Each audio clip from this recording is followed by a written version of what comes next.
Mind reading, telekinesis at hypnosis. Ilan lang po yan sa mga kapangyarihan umano ng isipan na taglay ng iilan.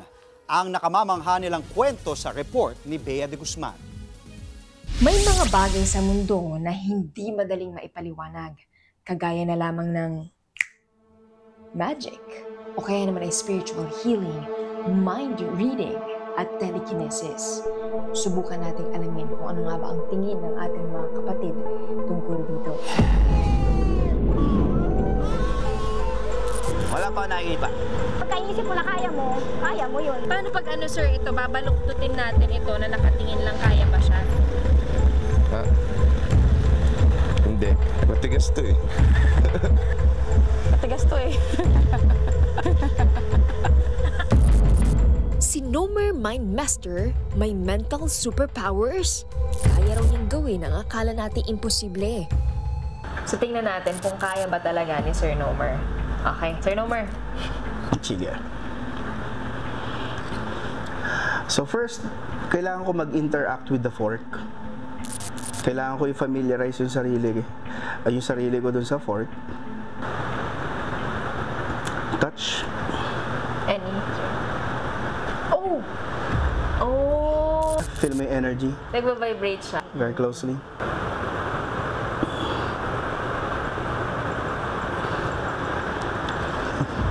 Kwento ni Nomer, 9 na taong gulang siya nang una niya madiskubre ang ganitong kakayahan. I was reaching for my lunchbox. To my horror, yung lunchbox lumapit sa akin. So, I did not know na yung kamay natin meron palang enerhiya. Simula noon ay nagtuloy-tuloy na ang kanyang pagkahumaling sa mentalismo, yung paggamit ng mental na kakayahan at intuisyon para sa sining ng pagtatanghal.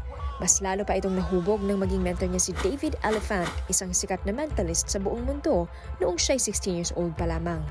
Mula sa mind reading, telekinesis, hypnosis at kung ano-ano pa, abay mamamangha ka nga namang talaga.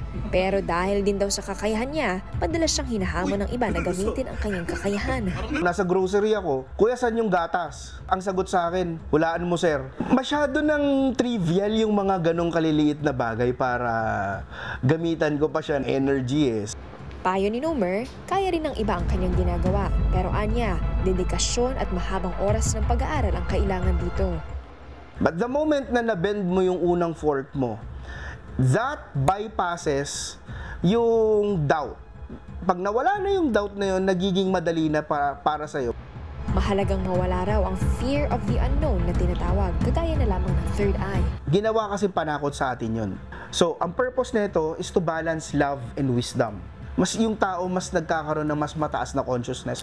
I'd like you to imagine in your mind, merong isang blankong screen in front of Si you. Emmanuel Spiritu, isa ring mentalist. Anya, pinapanood lamang niya noon si Nomer. Nag-reach out ako sa kanya to mentor me and he said yes and the rest is history. Lumaki siya sa pamilya ng spiritual healers at hindi na bago sa kanya ang mga paranormal na bagay. Pero mas ginamit niya ang kakayahang ito sa pagpapasaya ng ibang mga tao. Yung childlike wonder, yun yung nawawala natin kapag nag-grow, na lumaki na tayo. So yun yung binabalik naming feeling sa tao, yung childlike wonder. Ang kwento ni Nomer at Eman, patunay lang na ang ating isipan ay makapangyarihan. Bea de Guzman, News 5. Mga kapatid, Andre Felix po. Iba na ang may alam at may pakialam sa panahon ngayon. Para sa tuloy-tuloy na balitaan sa Frontline kahit weekend, mag-follow at subscribe sa social media pages ng News 5.